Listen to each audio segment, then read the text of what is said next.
Hey there. Welcome back to Kayla's Contemplations.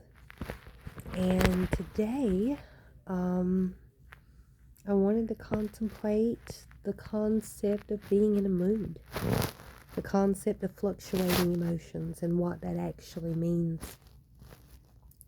I did a longer video. I already did one video on this for today, but it ended up being like 17 minutes, and it was really, really raw and vulnerable.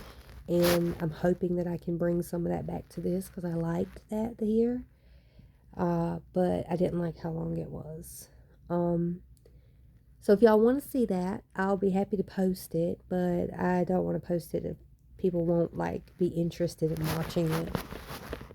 So let me know in the comments if you want me to post it. If you do, I will. If no one says anything, then I'll just kind of keep that to myself. A little gift to me.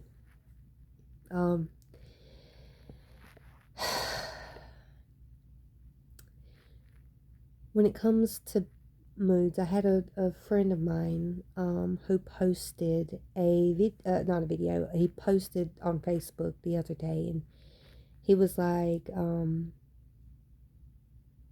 moods don't, and I'm paraphrasing here, but he was basically saying like, a mood will not affect your direction if you're living in purpose, right? Like feeling one way one day is not going to affect your overall trajectory. And I commented on it and I said, well, it's both, it's in some ways it doesn't affect it, in other ways it does. And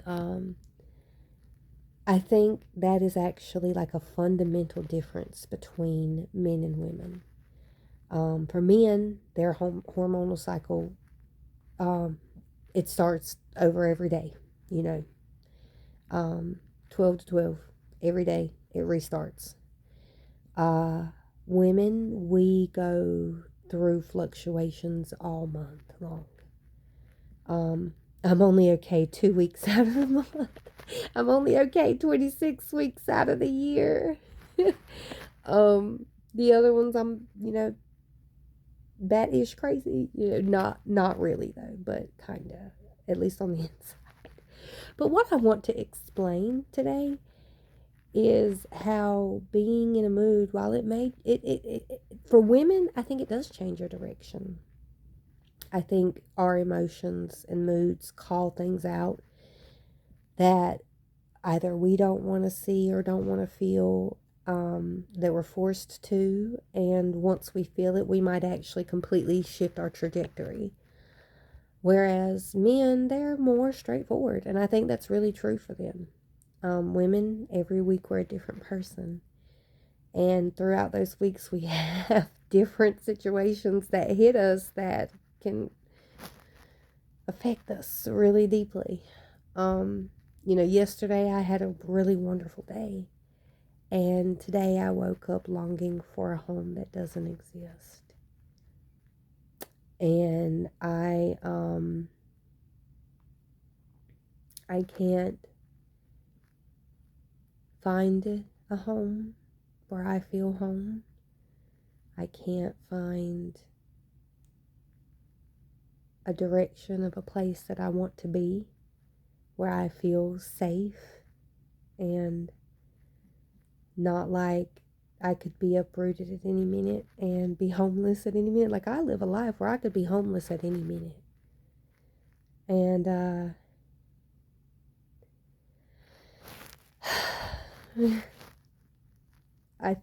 they say that, especially if you're listening to these red pill circles, these, the way that men talk, they act like, well, we don't really care how much money a woman makes or how smart she is or how accomplished she is. None of that matters to us. What matters is she cooks clean, and I'm going to just say it sucks and F's, right? Like, that's what they care about. That's what matters to men, right? I don't think that's true. I think it's a part of it. I think it's a generalized truth because they haven't thought any deeper about it. But I think in my life I've actually been really judged by what I have and don't have, or who I know and don't know. I actually come from a very well-to-do family. I come from a line of Adolf Dial Amphitheater. That was my uncle. My great uncle, something like that. Um, Linda Oxendine, the, you know, made, made such an impact in this world. Herbert Oxendine, her father, that Herbert Oxendine Science Building at UNCP, that's my great-grandfather. My grandfather was one of the best baseball players this county ever seen. He owned businesses, and I got none of that.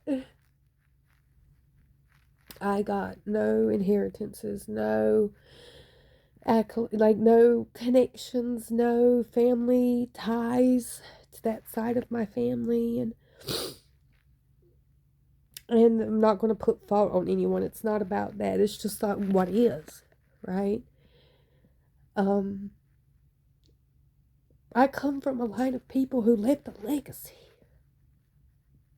And I'm here to leave a legacy. But I have come from parents who were on drugs and alcohol,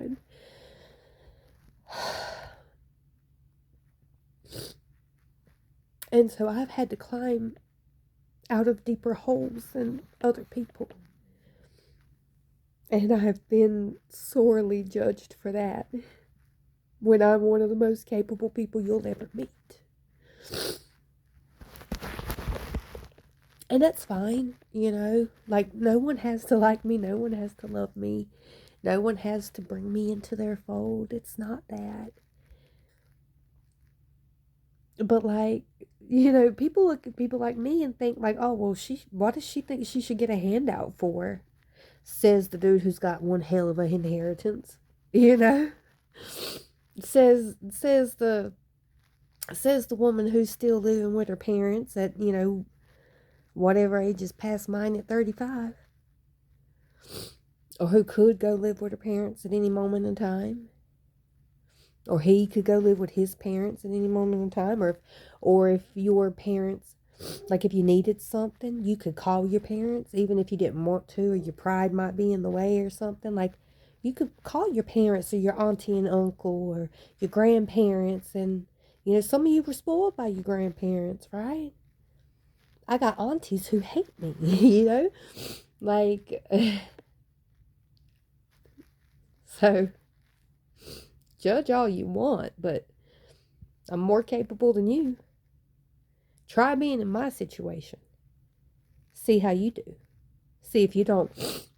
Sorry for sniffing, like, it comes with crying. Come be in my situation, see how you handle it. Without your mama and daddy to call on. And say, hey, Ma, I need some advice. What would you do in this situation? I ain't never had that. Never. So, yesterday I had a really great day.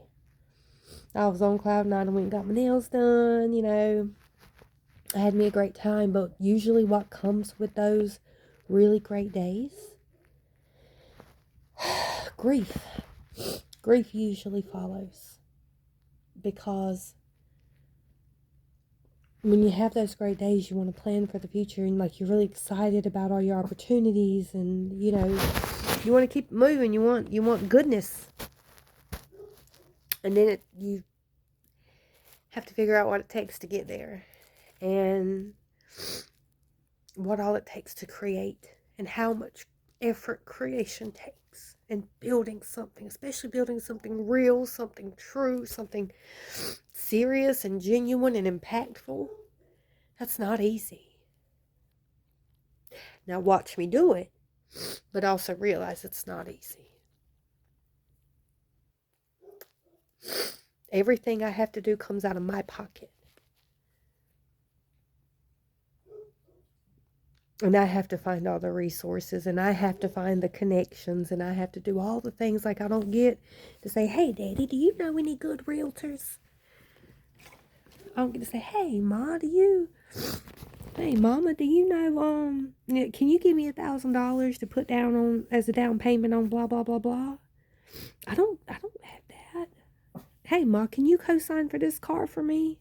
Or will you buy this for me? Ma, will you buy me dinner tonight? Can I cook? Will you cook for me? I just don't feel like cooking. Mom, what you cooking tonight? I'm coming over for dinner. Like none of that, y'all. Think if you did, like, for those of you who have that, you better freaking cherish it. No, I didn't come on here to, you know, I just came on here to be raw and vulnerable and to put out there to everyone that it's okay to have days where you're not okay. It's okay to be sad. It's okay to be disappointed. It's okay to be a little downtrodden. It's okay to be feeling defeated.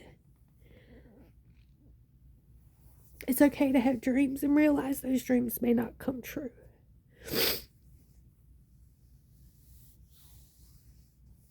And I don't think my dreams are not going to come true. I'm just looking at all the work I have to do to put in. And I'm willing to do it. But, like, the work that I'm doing is to help y'all. Maybe not all of y'all, but... And how sometimes I get really resentful. And feel like,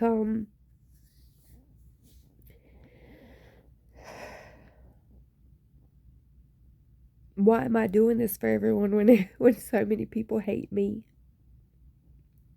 And I'm not trying to take a victim stance. I'm not trying to do nothing. But y'all, a lot of y'all have literally seen people hate me for real. Like, actually spew hate my way. And, so some days it gets hard. And so this isn't mental illness. This isn't erraticness. This isn't impulsivity. This isn't mood swings. Like, this is normal life. I'm a normal human being with normal feelings who is scared out of my freaking mind. And still I rise.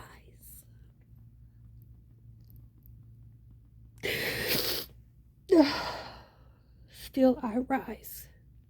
Now, I'm not going to come on here and be this whole, like, emotional blabberhouse. What is a blabberhouse? Y'all know what I mean, though. Blabbermouth, I guess. But what I'm going to do is say,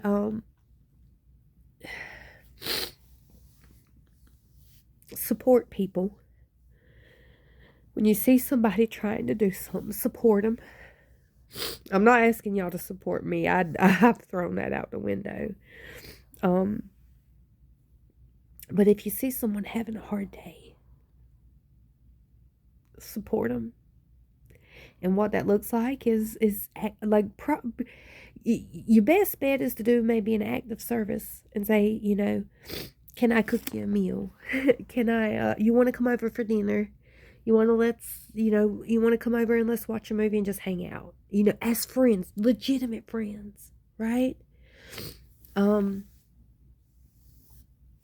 Hey, how's your business going? You know, like, and not to be nosy, but to actually, like, give an encouraging word, like, hey, I hope things are going well for you.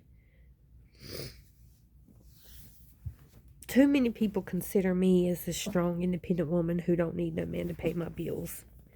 Nah, I'm a strong, independent woman who don't have no man to pay my bills. You're about to hear my dog bark. Sorry. I'm so sorry for coming on here and crying and all of that. Like, well, sorry, not sorry, you know. And,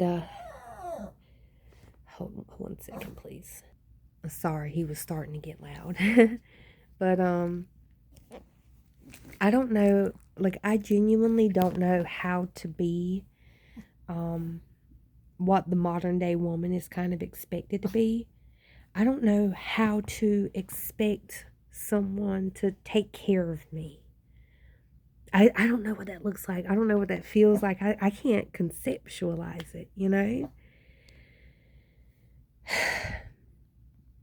So all I can do is keep on keeping on. And I work. And I do what I need to do to make sure that I'm progressing in life, and I'm trying to decide whether to hardcore pursue a husband, you know. Like, I don't even know. I don't even know what to think about it, y'all. I don't even know how to, whatever. You know what I mean. This video ended up still being 15 minutes and I'm not even done, so I guess it was meant to be a longer video today so I could be vulnerable and to show you that every day you don't have to be okay. I know it took me a while to finally come to the conclusion of, but every day you don't have to be okay. And if you're down one day, it doesn't mean you're, mentally ill. It means you're a normal human being who is going through a normal life. And you can have your ugly cry face days. Ugly cry face days. Yeah. I said it right. You can have your wrinkles in your forehead, it's fine. There's nothing wrong with having a down day. It probably makes more logical sense than you think. What's illogical is thinking that you can just avoid it, because suppressing it actually causes a lot more issues in the long run. If you feel it and you get free of it and you go down into the depths of it, then you're going to be much more okay after it's all said and done. So go have your moods. Go emotionally fluctuate. Don't be destructive. Soothe yourself. Take care of yourself. And then when you're ready, take the next step. I love you. I only have one hand because I'm holding the phone in my other, so maybe somebody will meet me with a halfway heart. Let me know if you want me to post the other 17-minute video too in the comments. See you later, guys. Thanks for contemplating with me. Oh, that was good, weren't it?